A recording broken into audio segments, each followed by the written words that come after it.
नमस्कार साथियों, मैं हूं जनकलाल राठौर। आप देख रहे हैं छोटा किसान। साथियों, बहुत सारे सवाल हैं गेहूं की खेती के विषय में। आपके बहुत सारे सवाल आए हैं, उसका हम जवाब देने की कोशिश करेंगे या फिर आपको यह बताने की कोशिश करेंगे कि क्या पहले पानी पर हम डीएपी, पोटास के साथ सल्फर, जिंक आदि सब मिक्स करके डाल सकते हैं। यूरिया तो डालना ही है इनके साथ। अगर आपने बुआई के समय डीएपी नहीं डाला है, एसएसपी नहीं डाला है या फिर पोटास नहीं डाला है, हो जाता है कभी कभी क्या है कि मार्केट पर खाद उपलब्ध नहीं हो पाता है, समय पर उपलब्ध नहीं हो पाता और बुआई का हमारा काम शुरू हो जाता है तो हम बुआई कर देते हैं, तो यह खाद हम नहीं डाल पाते। तो हमको पहली पानी पर इनको क्यों डालना है और जरूरी क्यों है, और डालना भी है तो कितनी मात्रा में डालना है। दोस्तों, हम यही चर्चा करने वाले हैं। वीडियो में अंत तक जरूर बने रहिएगा, वीडियो बहुत ही शानदार होने वाली है। दोस्तों, अब मैं बात करूं पहला पानी कब देना है। पहला एक पॉइंट तो यही है कि पहला पानी कब देना है। गेहूं में पहला पानी आप लगभग 20 से लेकर के 35 दिन तक, जैसी आपकी गेहूं की फसल है और आपकी मिट्टी की आवश्यकता है, उस हिसाब से दे सकते हैं। पहला पानी पर खाद क्यों देना जरूरी है? पहला पानी पर खाद देना इसलिए जरूरी है क्योंकि उस समय क्राउन रूट इनिशिएशन स्टेज होता है। इसका मतलब यह है कि आप जब गेहूं को उखाड़ करके देखेंगे तो नीचे जो सबसे नीचे जड़ें होती हैं वह अंकुरण के लिए होती है। 15 दिन के बाद उसके जो तना है मिट्टी के जस्ट नीचे, आप 1 सेंटीमीटर नीचे से देखेंगे कुछ जो छोटी छोटी जड़ें हैं उनका फुटान होना शुरू होगा। और वह जड़ें जब फुटान लेना शुरू होंगी उस समय ऊपर से आपको खाद की आवश्यकता या फिर आपके पौधों की आवश्यकता, पौधों को बहुत ही भयंकर रूप से उस समय नाइट्रोजन या फिर फास्फोरस या फिर पोटास की आवश्यकता होती है। क्योंकि जड़ों का विकास करना है, स्वस्थ जड़ों का विकास करना है, अधिक मात्रा में जड़ों का विकास करना है, जिससे अधिक संख्या में आपकी टिलरिंग हो, आपकी शाखाओं का फुटाव हो।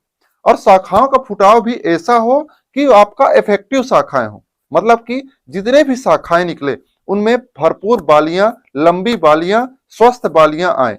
मतलब कि जो भी हमारी शाखाएं निकल रही हैं, हमको संख्या से मतलब नहीं है कि हमको 20 शाखाएं चाहिए, 30 शाखाएं चाहिए, 50 शाखाएं चाहिए, इससे मतलब नहीं है। हमारी जो भी शाखाएं निकल रही हैं, आपके गेहूं में अगर 5 से 10 शाखाएं निकल रही हैं, 5 से 10 शाखाएं निकल रही हैं तो काफी शाखाएं निकल रही हैं। वैसे तो अच्छी शाखाएं अगर मैं मानूं तो 10 से 15 शाखाएं अगर आपके गेहूं पर निकल गई हैं तो बहुत अच्छी संख्या में आपकी एक औसतन शाखाएं निकल पा रही हैं। वैसे 25 शाखाएं, 30 शाखाएं, 50 शाखाएं निकाल लेना गेहूं में बहुत ही मुश्किल बात होता है और हर एक किसान भाई नहीं निकाल पाते। औसतन कितनी शाखाएं निकलती हैं? वह है 5 से 10 शाखाएं। अगर गेहूं में इतना शाखा निकल रहा है, आप यकीन मानिए कि बहुत ही अच्छी आपने सेवा अपने गेहूं का किया है। अब जो भी आपकी शाखाएं निकल रही हैं, 10 निकलें, 12 निकलें, 15 निकलें, वह आपका इफेक्टिव शाखा हो। इसके लिए आपको प्रथम पानी पर 25 से 30 दिन पर जो जिस समय आप पानी देते हैं, urea, DAP, potash, zinc, sulphur जो भी आप डालना चाहें, आपको डालना जरूरी होता है। अगर आपने बेसल डोज पर डीएपी डाल दिया है तो कुछ मात्रा में डीएपी आप इस समय डाल सकते हैं पहले पानी पर। पहले पानी के बाद आपको डीएपी नहीं डालना है।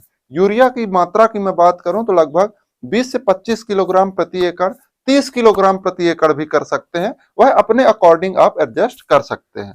अब डीएपी की बात करूं तो लगभग डीएपी भी आप लगभग 15 से 20 किलोग्राम प्रति एकड़ पहले पानी पर अगर डालना है तो डाल सकते हैं। वहीं अगर पोटास की बात करूं, पहले पानी पर अगर डालना है तो 12 से 15 किलोग्राम प्रति एकड़ ले सकते हैं।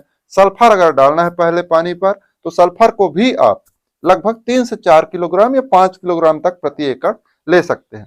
बात आती है जिंक सल्फेट की या फिर जिंक चिलेटेड जिंक की, क्योंकि डीएपी के साथ नहीं डालना है, यह भी एक मुद्दा है। तो आप पहले पानी के पहले आप डीएपी यूरिया डाल के पानी दे दें या फिर इसके बाद आप जिंक दे दें, तो यह भी एक अच्छा फार्मूला है। मतलब जिंक पहले दे दें या फिर डीएपी बाद में दे दें, या फिर डीएपी पहले दें तो जिंक बाद में दें। यह आप अलग कर सकते हैं, बहुत ही अच्छा आपको रिजल्ट देखने को मिल जाएगा। अब मैं इसमें विशेष चर्चा यह करने वाला हूं कि जो हमारा इफेक्टिव ग्रोथ है वह कैसे प्राप्त हो।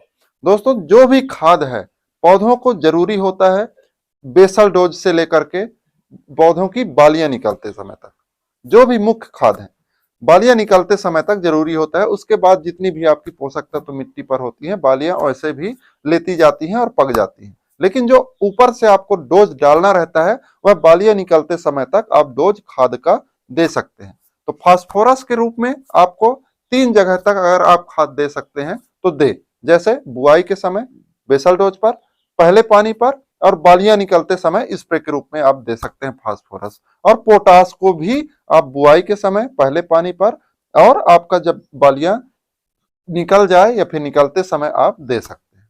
इस समय आपको पोटास और फास्फोरस की आवश्यकता होती है। यूरिया की आवश्यकता, यूरिया आपको वैसे तो रिकमेंड किया जाता है 3 टुकड़ों पर।